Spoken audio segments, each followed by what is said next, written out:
একদিন শিশু নবী হজরত মুহাম্মদ সাল্লাল্লাহু আলাইহি ওয়াসাল্লাম ক্ষুধার্ত অবস্থায় মক্কার ধুলামাখা পথ ধরে হেঁটে চলেছে। কিছুটা দূরে ছিল আবু জাহেলের খেজুর বাগান। আবু জাহেল এক ইহুদি ব্যক্তিকে নিয়ে খেজুরগুলো একটি বস্তায় ভর্তি করছিল। শিশু নবী মুহাম্মদ সাল্লাল্লাহু আলাইহি ওয়াসাল্লাম তখন ক্ষুধার্ত ছিল, তাই ক্ষুধা নিবারণের জন্য দুটি খেজুরের আশায় আবু জাহেলের খেজুর বাগানের দিকে যেতে লাগলো। শিশু নবী মুহাম্মদ সাল্লাল্লাহু আলাইহি ওয়াসাল্লাম ধীরে ধীরে সেই খেজুর বাগানে হাজির হলেন এবং আবু জাহেলকে সালাম দিয়ে বিনয়ের সঙ্গে বললেন, চাচা যান, আমার খুব ক্ষুধা পেয়েছে, আমাকে দুটি খেজুর দিতে পারবেন? তখন আবু জাহেল তাচ্ছিল্য ভরা চোখে তাকিয়ে বলল, হে মুহাম্মদ, তোমাকে খেজুর দিতে পারি, কিন্তু একটি শর্ত আছে। ওই যে ব্যক্তিটি দাঁড়িয়ে আছে তার কাছে বস্তা আছে, ওইগুলো তুমি মাথায় করে নিয়ে আমার বাড়িতে দিয়ে আসো, তাহলে তুমি খেজুর পাবে। তখন শিশু নবী সাথে সাথে ওই ইহুদি ব্যক্তির কাছে চলে গেলেন। ইহুদি লোকটি তাকে অবাক হয়ে দেখে বললেন, হে বালক মুহাম্মদ, তুমি কি জন্য এসেছো? শিশু নবী মুহাম্মদ সাল্লাল্লাহু আলাইহি ওয়াসাল্লাম বললেন, আমি এই বস্তা মাথায় করে নিয়ে যাব। ইহুদি ব্যক্তিটি বললেন, এই ছোট্ট বয়সে তুমি কি এই বস্তায় নিয়ে যেতে পারবে? শিশু নবী বললেন, নিশ্চয়ই পারবো। অতঃপর শিশু মুহাম্মদ সাল্লাল্লাহু আলাইহি ওয়াসাল্লাম ধুলিমাখা শরীরে মাথায় বিশাল বস্তা নিয়ে হেঁটে চললেন। ছোট্ট ছোট্ট পা, ক্লান্ত দেহ, কিন্তু চেহারায় এক অপার্থিব শান্তি। এবং তার পিছু চলেছে আবু জাহেল এবং সেই ইহুদি ব্যক্তি। কিছুক্ষণ পর সেই বস্তা আবু জাহেলের বাড়ির সামনে এসে রাখলেন। তখন ইহুদি ব্যক্তি এই বস্তা নিয়ে বাড়ির ভিতরের কোণে রেখে দিলেন। তারপর শিশু নবী হযরত মুহাম্মদ সাল্লাল্লাহু আলাইহি ওয়াসাল্লাম বললেন, চাচা যান, আমাকে খেজুর দেবেন না? তখন আবু জাহেল মাত্র একটি খেজুর দিলেন। তখন শিশু নবী হযরত মুহাম্মদ সাল্লাল্লাহু আলাইহি ওয়াসাল্লাম বললেন, চাচা যান, আর একটি খেজুর দেবেন না? এই নির্দোষ চাওয়াই যেন আবু জাহেলের আগুনে ঘি ঢেলে দিল। সে রেগে গিয়ে হঠাৎ করে একটি প্রচণ্ড থাপ্পড় মারল শিশু মুহাম্মদ সাল্লাল্লাহু আলাইহি ওয়াসাল্লামের গালে। সঙ্গে সঙ্গে সূর্য যেন হঠাৎ ডুবে গেল, আকাশ কেঁদে উঠল, বাতাস স্তব্ধ হয়ে গেল, পাহাড় পর্বত যেন অশ্রু ঝরালো। যে একটি নিষ্পাপ শিশুর উপর এমন অন্যায়! নিষ্ঠুর আবু জাহেল হাসতে হাসতে ঘরে প্রবেশ করল। ঠিক তখনই ঘটল এক অলৌকিক ঘটনা। খেজুর ভর্তি বস্তার মুখ খুলতেই আবু জাহেল হতবাক হয়ে গেলেন। আবু জাহেল দেখল বস্তার সমস্ত খেজুরগুলো ছোট ছোট পাথর হয়ে গেছে। চোখের সামনে এমন অলৌকিক ঘটনা দেখার পর সেই ইহুদি বিস্ময়ে হতবাক হয়ে গেল। এই দৃশ্য দেখে সেই ইহুদি ব্যক্তি থমকে দাঁড়ালেন। এমন অলৌকিক ঘটনার কথা জানানোর জন্য ইহুদি ব্যক্তিটি দ্রুত তাদের নেতার কাছে ছুটে গেল। কিন্তু নিষ্ঠুর অত্যাচারী আবু জাহেল তখন ঘর থেকে বের হয়ে এলো এবং কটাক্ষ করে বললেন, হে মুহাম্মদ, তুমি তো বড় জাদুঘর, আমার খেজুরগুলো জাদু করে পাথর করে দিয়েছ। শিশু নবী মুহাম্মদ সাল্লাল্লাহু আলাইহি ওয়াসাল্লাম নরম কণ্ঠে মাথা নিচু করে বললেন, চাচা যান, আমি কিছুই জানি না। এই কথা বলতেই নিষ্ঠুর আবু জাহেল আর একটা চড় মারলেন। চড়ের শব্দে যেন আবারও আকাশ কেঁপে উঠল, পাহাড় স্তব্ধ হয়ে গেল, আর শিশুটির চোখে জমে উঠল এক বিন্দু অশ্রু। কিন্তু কি আশ্চর্য, শিশু মুহাম্মদ শুধু এতটুকুই বললেন, চাচা যান, আপনার হাতে ব্যথা লাগেনি তো? আহা, কি মমতা, কি সহমর্মিতা! নিজে চড় খেলেন, অথচ চিন্তা করলেন চড় মারা মানুষের ব্যথার কথা। অতঃপর শিশু নবী সেই ব্যথা আর অপমানের বোঝা নিয়ে বাড়ি ফিরলেন না। চুপচাপ চলে গেলেন পাহাড়ের কিনারায়, শুধু নিঃশব্দে দাঁড়িয়ে রইলেন। এই ঘটনা দেখে গাছগুলো, পাহাড়গুলো বলতে লাগলো, আহ, আফসোস, যাকে না সৃষ্টি করলে এই জমিন, এই আসমান, এই পৃথিবী কিছুই সৃষ্টি হতো না। সেই মহান নবী আজ ক্ষুধার্ত, অপমানিত, অবহেলিত। কিন্তু তবুও পাষাণ্ড আবু জাহেলের হৃদয় এতটুকুও কাঁপল না, এক বিন্দু অনুতাপও তার চোখে এলো না। এদিকে সেই ইহুদি ব্যক্তিটি তাদের নেতার কাছে এসে বলল, আজ এমন এক ঘটনা দেখেছি যা কল্পনাকেও হার মানায়। আব্দুল্লাহর পুত্র শিশু মুহাম্মাদের এমন ক্ষমতা আছে যা দুনিয়ার কারণেই।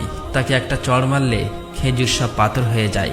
আচ্ছা, আপনি কি বলতে পারবেন এটা কি জাদু না অলৌকিক ক্ষমতা? তখন তাদের নেতা বললেন, আমরাও শুনেছি আমাদের ধর্মগ্রন্থ নাকি মুহাম্মাদের নাম আছে, সে হবে শ্রেষ্ঠ নবী এবং শেষ নবী।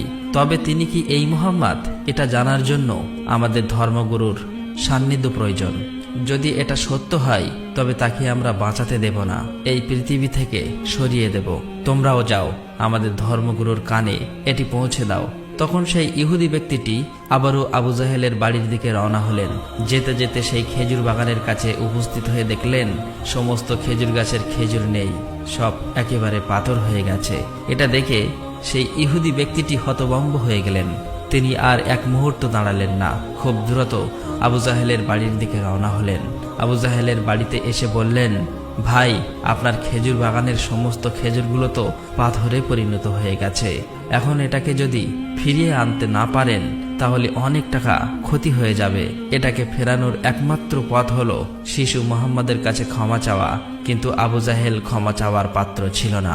সে ছিল নিষ্ঠুর এবং অতি চালাক। তাই সে চালাকি করেই বলল, ঠিক আছে, চলো আমরা মুহাম্মাদের বাড়িতে গিয়ে দেখি। এই বলে তারা শিশু মুহাম্মদ সাল্লাল্লাহু আলাইহি ওয়াসাল্লামের বাড়ির দিকে রওনা হলেন।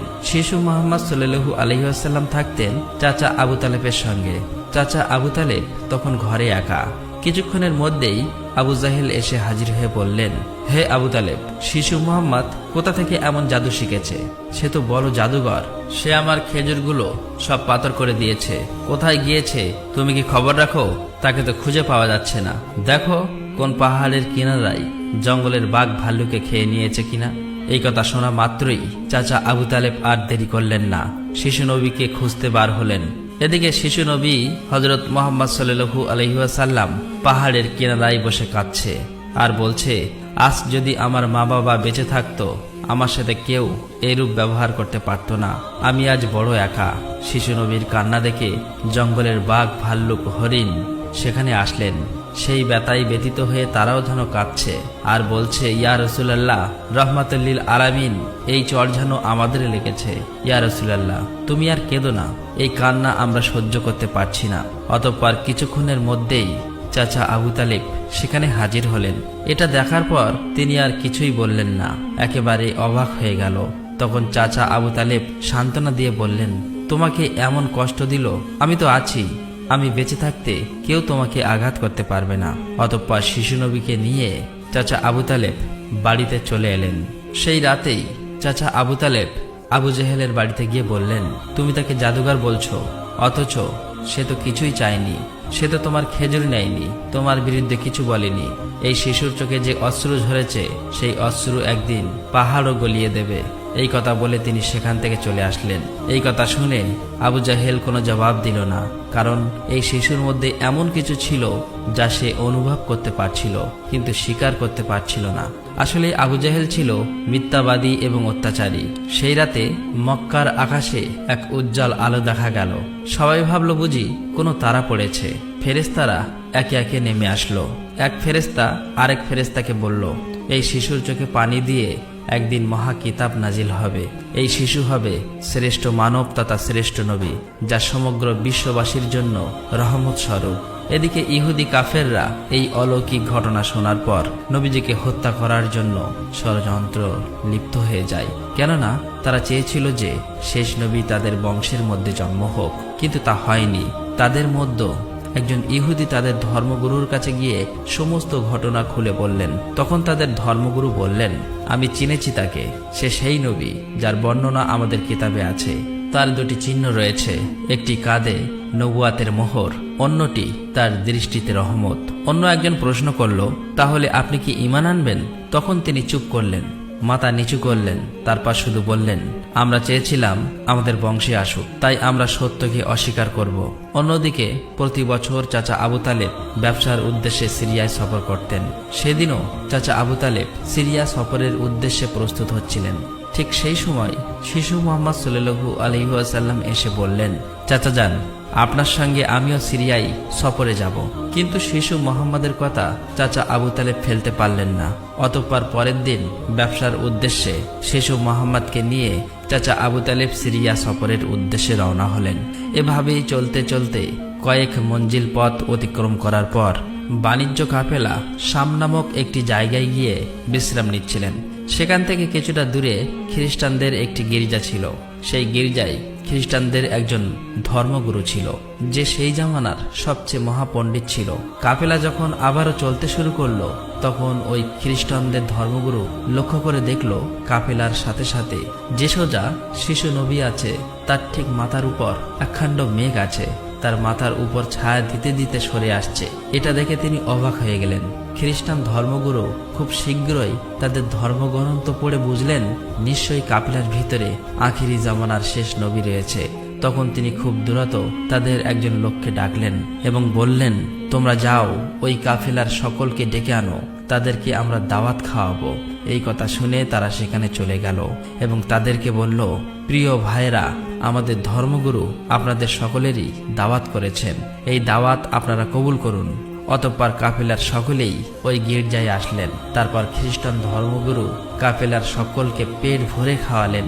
অতঃপর কিছুক্ষণ পর খ্রিস্টান ধর্মগুরু আবু তালেবকে বললেন, হে কাফেলার সর্দার, নিশ্চয়ই এই শিশুর পিতামাতা ইন্তেকাল করেছে। আবু তালেব বললেন, হ্যাঁ, আপনার অনুমান সত্য, তারা ইন্তেকাল করেছে। এখন আমি তাকে লালন পালন করি। তখন খ্রিস্টান ধর্মগুরু বলল, এই কাফেলা সর্দার, শুনে রাখো, আপনার ভাতিজা নিশ্চয়ই আল্লাহর শেষ নবী হবেন। তার পৃষ্ঠদেশে মোহরের নবুয়াত খচিত আছে। তার প্রতি তুমি খুবই সতর্ক দৃষ্টি রাখবে এবং তাকে কোথাও একা যেতে দেবেন না। কেননা ইহুদি নাসারাগণ এটা জানতে পারলে, চিনে ফেললে, তারা শিশু মোহাম্মদকে প্রাণনাশের চেষ্টা করবে, এতে কোনো সন্দেহ নেই। তখন চাচা আবু তালেব বললেন, আপনি এই খবর জানেন কিভাবে? খ্রিস্টান ধর্মগুরু বললেন, আমি তৌরাত কিতাবে এই ঘটনার বর্ণনা পেয়েছি। তুমি যাও, তোমার ভাতিজাকে এখানে ডেকে আনো। তখন চাচা আবু তালেব শিশু মোহাম্মদকে সেখানে আনার জন্য চলে গেলেন। কিছুক্ষণ পর খ্রিস্টান ধর্মগুরু দেখলেন আবার একটি কাফেলা রওনা হচ্ছে। তখন খ্রিস্টান ধর্মগুরু সেখানে গেলেন এবং তাদেরকে জিজ্ঞাসা করলেন, আপনারা কারা আর কোথায়, কি জন্যই বা যাচ্ছ? তখন তারা উত্তর দিল, আমরা রোম দেশের সৈন্য। আমাদের বাদশাহ আমাদেরকে পাঠিয়েছে যে দুনিয়াতে নাকি আখিরি নবীর আবির্ভাব হয়েছে অনেকদিন আগেই। আমরা তার সন্ধান করছি, তাকে খুঁজে ফেলে হত্যা করে দেব। আপনি কি তার কোনো সন্ধান দিতে পারবেন? তখন খ্রিস্টান ধর্মগুরু বলল, তোমরা বৃথায় তাকে খুঁজে বেড়াচ্ছ। আল্লাহ তাআলা যদি সত্যিই তার শেষ নবীকে দুনিয়ায় পাঠিয়ে থাকেন, তবে তো তিনি নিজেই তাকে হেফাজত করবেন।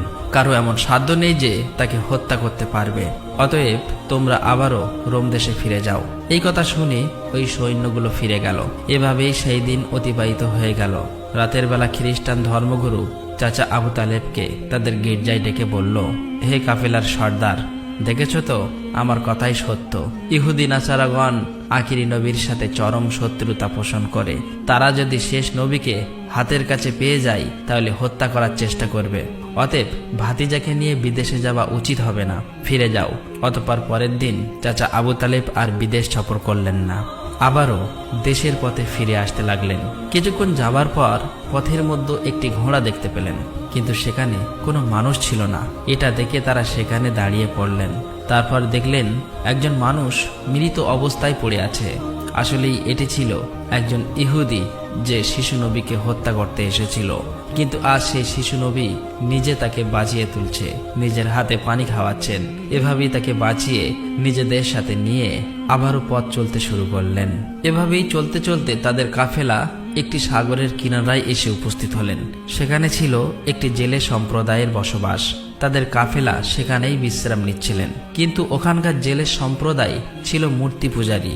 তারা ছিল কুসংস্কারে আবদ্ধ। চাচা আবু তালেব হঠাৎ করে একটি জায়গায় গিয়ে দেখল একদল জেলে সম্প্রদায় মূর্তি পূজা করছে। তখন তাদের মধ্যে একজনকে জিজ্ঞাসা করল, প্রিয় ভাইরা, আপনারা এমন করে মূর্তি পূজা করছেন কেন? তখন সেই ব্যক্তি বলল, আমাদের জালে বহুদিন থেকে মাছ ধরা পড়ে না, তাই সমুদ্রের দেবতাকে খুশি করার জন্য এই পূজার আয়োজন করেছি। এদিকে শিশু মোহাম্মদ সাল্লাল্লাহু আলাইহি ওয়াসাল্লাম লক্ষ্য করে দেখলেন একটি বড় মূর্তির সাথে একজন মা ও তার বাচ্চাকে শিকল দিয়ে বেঁধে রাখা হয়েছে, তাদেরকে বলি দেবে বলে। কেননা এই জেলে সম্প্রদায়ের বিশ্বাস ছিল এভাবে বলি দিলে তাদের দেবতা খুশি হবে, তাদের জালে আবারও মাছ ধরা পড়বে। তখন শিশু মোহাম্মদ সাল্লাল্লাহু আলাইহি ওয়াসাল্লাম সেখানে গেলেন এবং তাদেরকে শিকল খুলে মুক্তি করে দিলেন। সেই মুহূর্তে একজন জেলে সেখানে গেলেন এবং বললেন, আমরা যাদেরকে বলি দেব বলে বেঁধে রেখেছিলাম তাদেরকে একজন বাচ্চা খুলে দিয়েছে। এটা শুনে তারা সবাই অতি দ্রুত নবীজিকে ধরতে সেখানে যেতে লাগলো। তখন চাচা আবু তালেব তাদেরকে থামাতে গেল, আর সেই সাথে সাথেই তারা সবাই দেখতে পায় সমুদ্রের কাছে সেই বড় মূর্তিটি আপনা আপনি ভেঙে পড়েছে। সমুদ্রের ঢেউ উঠেছে আর সেই ঢেউয়ের সাথে সাথে অনেকগুলো মাছ উপরে উঠে এসেছে। এটা দেখে সমস্ত জেলের সম্প্রদায়ের মানুষ অনেকগুলো মাছ ধরলো এবং তারা নিজেরা অনেক খুশি হয়ে গেল। এটা দেখে আবু তালেব অবাক হয়ে যায়। আসলেই নবীজি তখন সমুদ্রের ধারে দাঁড়িয়ে আল্লাহর কাছে দোয়া করছিলেন। নবীজির দোয়ার বরকতে আল্লাহ তাআলা তাদেরকে মাছ দিয়েছিলেন। অতঃপর তাদের কাফেলা মক্কার দিকে রওনা হলো। মক্কায় আসার পর শিশু নবী হযরত মুহাম্মদ সাল্লাল্লাহু আলাইহি ওয়াসাল্লাম চাচা আবু তালেবের ছাগল নিয়ে চরাতে যেতেন। একদিন ছাগল চড়িয়ে ফেরার পথে শিশু নবী দেখতে পান এক জায়গায় দাসদাসীদের কেনাবেচা চলছে। পুরুষদের গরম রড দিয়ে অত্যাচার করছে এবং মহিলাদের উচ্চ দামে কেনাবেচা চলছে। এটা দেখে শিশু নবী অনেক কষ্ট পায়। এদিকে নবীজির এক চাচা আবু লাহাব দাসীকে কেনাবেচা করত। তিনি একজন দাসকে বেশি দামে বিক্রি করে দিচ্ছিলেন। ঠিক সেই সময় তার স্বামী গিয়ে বললেন, হুজুর, আপনি এমন কাজ করবেন না, আমাদেরকে ক্ষমা করে দিন। এভাবেই কাকুতি মিনতি করতে লাগলো, কিন্তু আবু লাহাব তার কোনো কথাই শুনতে চায় না। ঠিক সেই সময় আমাদের দয়ার নবী সেখানে হাজির হয় এবং চাচা আবু লাহাবকে বলে, আপনি এই মহিলাকে বিক্রি করবেন না। তখন আবু লাহাব বলে, আমি এই মহিলাকে অনেক বেশি দামে কিনেছি, আমার মূল্য পরিশোধ করে দিলে আমি তাকে ছেড়ে দেব। তখন শিশু নবী তার এই মূল্য পরিশোধ করে দিলেন, আর সেদিন সেই মহিলা নবীজির জন্য মুক্তি পেয়েছিলেন। অতঃপর সেই সময় মক্কায় বহুদিন ধরে বৃষ্টি হচ্ছিল না। মক্কায় বড় বড় নেতারা একত্রিত হয়ে বলতে লাগলো, মক্কায় বহুদিন ধরে বৃষ্টি হচ্ছে না, আমাদের বাচ্চারা মারা যাচ্ছে, পশু পাখি মারা যাচ্ছে। তাই আমরা সবাই মিলে কসম করছি যে আমরা সবাই কাবার কাছে আসব এবং সেখানে গিয়ে বৃষ্টি চাইব।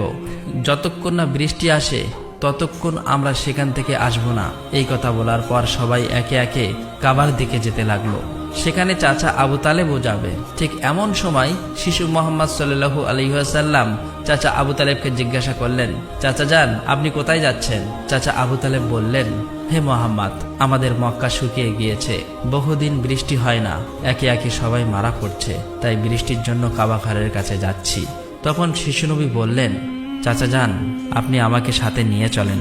তখন চাচা আবু তালেব বললেন, হে মুহাম্মদ, তুমি এখন ছোট্ট, সেখানে মক্কার বড় বড় নেতারা থাকবে, আমি যদি তোমাকে নিয়ে যাই তাহলে সকলেই আমাকে অপমান করবে।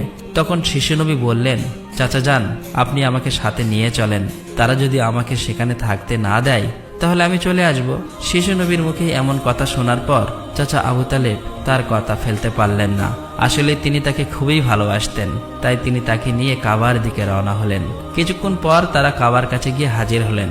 দেখলেন কাবাঘরের কাছে মক্কার বড় বড় নেতারা হাজির হয়েছে।